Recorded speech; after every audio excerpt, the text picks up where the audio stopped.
9 millions d'habitants. Mexico, c'est la plus grande capitale d'Amérique latine. Pendant longtemps aussi, une des villes les plus dangereuses au monde. Mais aujourd'hui, dans un pays où l'on a compté plus de 60 homicides par jour en 2011, Mexico fait presque figure de havre de paix. Avec 2 cas quotidiens, c'est la ville la plus sûre du Mexique.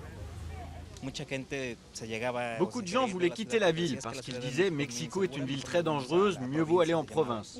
Mais maintenant, les gens reviennent, ils veulent revenir. Un des secrets, des caméras de surveillance à tous les coins de rue. 13 200 au total, toutes pilotées depuis ce grand centre névralgique, le C4.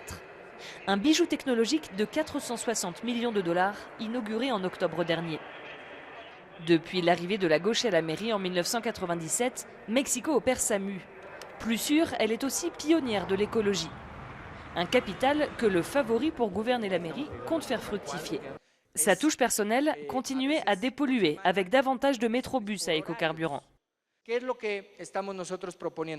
qu'on propose maintenant? Eh bien d'abord le métrobus. Aujourd'hui, nous allons jusqu'à la ligne 4 et il faudrait monter jusqu'à 10, voire 11. Mexico à l'avant-garde aussi sur le terrain des droits individuels. Première ville d'Amérique latine à légaliser le mariage homosexuel, elle a aussi dépénalisé l'avortement, dans un pays pourtant très conservateur.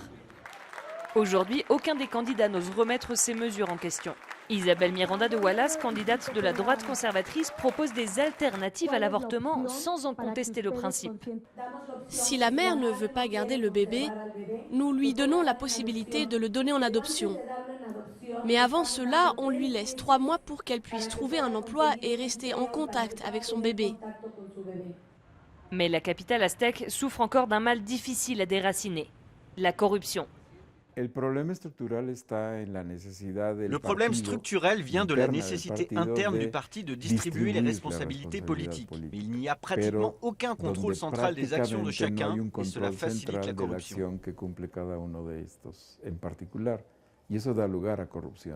Un défi pour le maire qui sera élu le 1er juillet prochain.